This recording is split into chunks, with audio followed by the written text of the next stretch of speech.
Hey, what's going on, everybody? Welcome back to another video. Today, we're out here on beautiful Lake Tellico because we're going to be talking about buying lake homes here in Eastern Tennessee. So here in East Tennessee, we are very blessed to have just a ton of water. I mean, gosh, just within an hour's drive of my house, there's 9 reservoirs, and these are big bodies of water. These aren't those little 20-acre ponds, that you see in some of the northern states and everywhere. These are like big, like 1,000 plus acre reservoirs. In fact, I think the smallest one is Melton Hill, and I think that it's like right around like 3,000 or so. So when it comes to people looking for lake homes, a lot of people find East Tennessee because we do have so much water. Today, we're going to be talking all things lake homes. We're going to be talking about, things to know about our water systems. We're going to be talking about pricing, what's the cheapest lake, what's the most expensive lake, all that in between as well. So let's dive right in. And now, the first thing that I want to talk to you guys about, and this has probably been the #1 question that I've gotten recently, and for good reason, due to all the flooding that's happened all across, the country, and certainly prayers to, to all those families affected. A lot of people are worried, that they're going to buy a lake home and they're going to have all this flooding issues. Honestly, I can't really tell you if you are or aren't going to have flooding issues because anything can happen. A dam could break. We could have an insane rainstorm. Anything crazy could happen.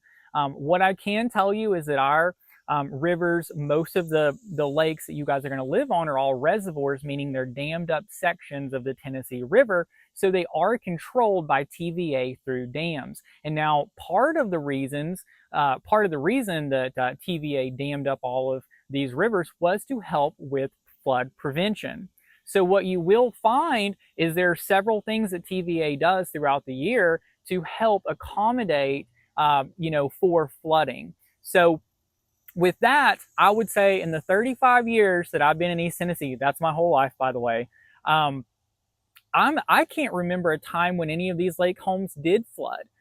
All of the bad flooding that I've seen and know about in our area has come from these smaller water systems that aren't managed by anyone, just these free-flowing streams. So again, I'm not telling you you're not going to have issues. I'm just saying that I don't know of any in the past 35 years issues as far as living, in some of these lake homes. Now, with that, like I said, TVA, really the state and the county have taken, different precautions to ensure that, something like that doesn't happen. One of those is that from county to county, they require you to build at a certain elevation. So for instance, Knox County requires that you build 1 foot above the 500-year flood line, okay? Now, because of that, this is another question I get. Because of that, a lot of these lake homes, it's not required for you to actually carry flood insurance, which is a good thing because flood insurance can be very expensive. Now, if you're someone, better safe than sorry, and you'd rather just pay that, I assume that that's still an option. Certainly talk with your insurance provider, but I would assume that that's still an option. Okay, and staying on track with, flood prevention, one of the flood preventions that we do have that TVA does with the dams is we have something called a winter and summer draw or pool. So what this essentially means is usually during the winter time, they will drop the water levels, right? Now, the water levels can drop more on certain lakes. For instance, Norris, Cherokee, and Douglas, the water levels can drop, up to like 30 feet. Whereas out here on Tellico, Fort Loudon, and Watts Bar, typically it's only about 6 feet. Now, the reason that TVA drops the water levels is because wintertime is our, heaviest rain season. So what does that mean for you as a homeowner? Well, here's the thing, is our lakes are still going to be plenty navigable. I mean, there's going to be people fishing and hunting all throughout the wintertime. They're not going to drop the water levels until usually late October, which at that point, most people aren't tubing. They're not really wanting to be, spending a lot of time on the lake anyway, because it's getting kind of chilly. And they're going to bring the water up late April, which is great because April, again, you're kind of starting to think about lake days, but you're not there yet. The weather's still a little cool. The water's still colder. So what does that mean for you as a homeowner? Really, the only negative that you're going to have to it is that it can affect your view. So if you're in a more shallow cove or creek, coming off the main channel, sometimes those creeks and channels dry up a little bit. Now, for the most part, you are typically going to have some water to still look at. You're still probably going to have a good view. The other thing is your dock may not be very usable during this winter drawdown, because depending on how deep it is there would decide if you were going to have water there. So for instance, if you've got 10, 20 feet underneath your dock on Fort Loudon or Tellico, then you're probably going to be good. You're still going to have, 4 or 5 feet. But if your dock's only, say, 5 or 6 feet, then yeah, there may not be any water underneath your dock. But there again, there are plenty of boat ramps around. There's marinas. So if you're someone who does want to enjoy the lake during the wintertime, you are still going to have plenty of opportunity. Okay. And again, unless you're fishing or hunting, you're probably not going to be spending a lot of time on the water anyways. Okay. And now something else that I think is important for you to understand is that where we are dealing with reservoirs, you are going to have some current in your main channel. Now, during the summertime, when the weather's been pretty stable and it's just a nice hot sunny day, most people don't even know that there's current out there, because you're not even going to be able to tell it. But if we've gotten a lot of rain or something's going on where they're flushing water down through the system, then you are going to see some current. Now, when I say current, I'm not talking, it's not like you're going to have rapids and shoals or anything crazy like that. It's just, you're going to see debris, moving down the water system. And that's a big thing to keep in mind, is that if you're going out there, whenever there's a lot of current, you need to make sure to look for, floating logs and things like that, because especially after like a rainstorm, you guys see out here how many trees are along these lakes. It's not uncommon for a branch to fall in the water, and then if they're flushing stuff down, it goes with it. So just be careful, if you're careful, you're going to be just fine. And if you don't want to deal with the current, but you do want to go out there, just go to one of the creeks, one of the little coves or creeks or bays or whatever you want to call it. And you should be just fine. But something else to keep in mind too with the current is, if you're visiting and it just so happens to rain a ton and you look over in the lake and say, "Ooh, gross, it's chocolate milk," that happens. But with the current, with the way that they flush everything down, typically the lakes will clear up really quick. So, in just a day, sometimes, you go out there and it'll be, nice, just as normal as it always is. So current's definitely something to keep in mind as well. Now, I want to move in and talk about pricing. I basically have a little chart for you where what I did was I went through the last year and looked through all the homes that sold on each lake, and I pulled the median sold price. Okay, so this is the median sold price for each lake. And then I also went in and I pulled how many active listings there are on each lake, just so you can get an idea of what the inventory is like on those lakes. So if we look at the list here, what you'll see is the most expensive lake is Fort Loudon. The median sales price is just over $1 million, and there's currently 52 active listings. This isn't surprising to me at all, because Fort Loudon is the lake that's right in between two of the biggest counties we have in our area, which would be Blount County and Knox County. This is going to be your most popular lake, especially, on that Knoxville side, because a lot of that Knoxville side is in really great locations, really desirable locations. That would be kind of the West Knoxville area. The reason that that's so popular is because we have some of the best healthcare, some of the best restaurants, some of the best shopping, really good schools, all in that area. I would consider that the most desirable area in all of Eastern Tennessee, and I think the price point would show that as well. It's not just lake homes, just all homes in general are typically more expensive out there.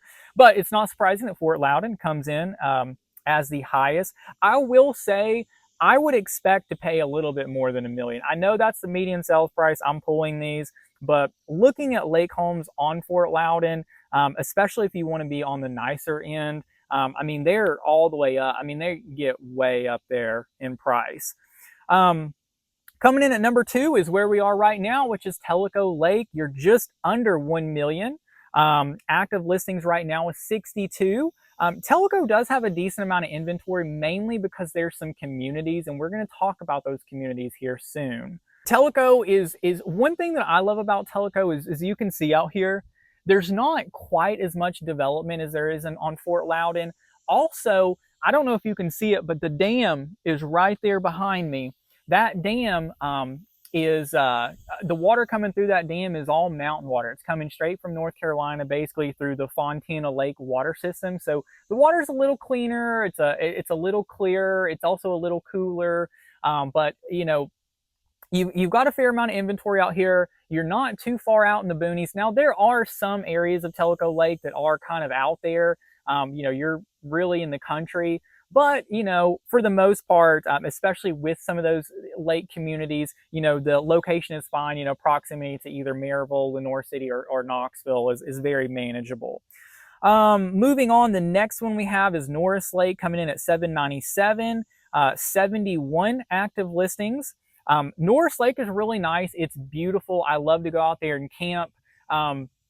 You've got Jacksboro and La Follette up there. If you're somewhere around Jacksboro and La Follette, you have pretty good access to most of your essential shopping and stuff like that. You can be way out in the middle of nowhere in Norris Lake, though. That is for sure. But again, it's a beautiful lake. I mean, in my opinion, Norris, Douglas, and Cherokee are the three most beautiful. I mean, I got to throw Tellico in there as well, but there's a little bit more development on Tellico than some of the other lakes, and so that's why I would give the slight edge to them. Next, we've got Douglas Lake coming in at 758 with 43 active listings. Douglas Lake is a gorgeous town. It's very pretty. Lots of mountain stuff, lots of lakes. It's gorgeous. Then we've got Watts Bar Lake coming in at 615 with 75 active listings. Now, Watts Bar Lake is I think one of the largest lakes that we have in all of Tennessee. And I will say one section of Watts Bar is right near Interstate 40, that Kingston, Rockwood, Harriman area.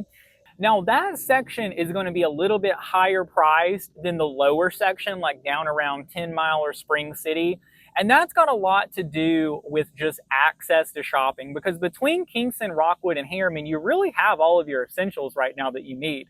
Now, as you move further down, you get further and further away from shopping, and it becomes, you know, obviously a little bit cheaper. So that 615, you know, you're factoring in a lot of the more affordable, you know, side of Watts Bar Lake. And it's still really nice out there. It's very country, really pretty. It's just, you know, if you're someone that needs really good health care, if you're someone who likes to go out and have a nice meal every now and then, that's something to think about in that lower section of Watts Bar Lake. Cherokee Lake, in my opinion, Cherokee Lake is one of the more underrated lakes because you're really close to Morristown, which if you watch my counties video, you know that I consider Morristown a larger town. You've got all of your essentials and then some. You know, so shopping, all that, you've got basically everything that you could need. It's a beautiful lake, and it is the cheapest lake, you know, that I pulled. So the median sold price is $606, and the active listings is 25. Now, that is the downside, is that there's not as much inventory out there. Now, the next thing that I want to talk about with the lake properties is going to be communities. I know that a lot of people, especially if you're looking to retire here, you might be interested in some of these. Really, there's communities all over all of the lakes. You know, you'll have some gated, some not, some big neighborhoods, some smaller. But when I'm talking about communities, I mean like stuff that's going to have a lot of amenities, things that are going to be, you know, close to towns, and really just like your more popular communities. And so those are going to be Tellico Village. Tellico Village is not gated. It's a really, really big community, but it's super cool. I mean, it's probably the biggest community. They've got tons of clubs, tons of amenities, all kinds of different stuff. I mean, it's really great. You can actually go to Tellico Village's website. You can see all the HOA information. You can see, you know, all their club stuff, you know, all the things you need to with Tellico Village. Now, the next community we're going to talk about, and we're going to stay right on Tellico Lake, basically right next to Tellico Village, is going to be Rarity Bay. Rarity Bay is a gated community, a little bit more higher end, I guess you could say. There's a restaurant in there. There's definitely some amenities, a golf course, all that good stuff. Then we'll go to Tennessee National. Tennessee National is on Watts Bar Lake, just outside of Lenoir City. Really good location because you're closer to Lenoir City, so you've got a lot of shopping there. And then right next to Lenoir City is West Knoxville. And then the last one is Wind River. Now, Wind River is also on Tellico Lake. Wind River is just right outside of Lenoir City as well, which it technically might be in Lenoir City, just right on the other side of the dam there. And Wind River is gorgeous, very high end. I would say of all of them, I would think that it's probably got the least amount of amenities, but you still have a very nice golf course, very nice clubhouse, a really nice restaurant. My wife and I actually got married at Wind River. We go to the restaurant there every other year to celebrate our anniversary, but we went there because it's just absolutely beautiful. So guys, that's going to do it for my lake video. Hopefully you guys have found this helpful. If you have any additional questions, please reach out. If you want to talk about, land and all that stuff. I know in every one of these videos I do, there's always going to be a ton of stuff that I don't hit on. It's not because I'm trying to hide anything. It's not because of anything other than, you think of some ideas for a video, you put them down, and whatever ideas I have is what you guys get. So if you have any other questions, just give me a call. I always answer my phone. But yeah, thank you guys for watching this video. I appreciate everyone who has reached out to me and let me earn their business. I really do. You guys are the best. Thank you so much. I'll catch y'all on the next video. Bye.